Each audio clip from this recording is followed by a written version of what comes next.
अस्सलाम वालेकुम। आप देख रहे हैं की न्यूज एचडी। मैं हूं हारिस अली शाह गिलानी। चलते हैं आज की हम खबरों की तरफ। रुक करेंगे रेनाला खुर्द का, जहां से रिपोर्ट कर रहे हैं हमारे नुमाइंदे मुबश्शिर यूनुस।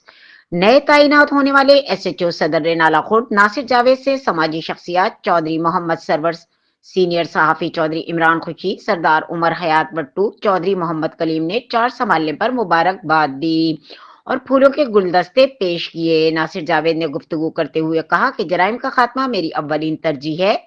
मेरे दरवाजे गरीब आवाम के लिए हम वक्त खुले हैं। जराइम पेशा अफराद के खिलाफ भरपूर कार्रवाइयां करूंगा। मंशियात फरोशों का खात्मा हमारी अव्वलीन तरजीह है। सर्दी और धुंध के मौसम में तमाम देहातों में ठेकरी पैरे को यकीनी बनाया जा रहा है ताकि बढ़ती हुई चोरी डकैती माशी चोरी की वारदातों से नुमाया कमी वाकई हो सके। आवाम को चाहिए कि कानून नाफिज करने वालों के साथ ताउन करे ताकि बढ़ते हुए जराइम में कमी आ सके। इन ख्यालात का इजहार समाजी शख्सियात और सहाफियों से गुफ्तगू करते हुए उन्होंने कही।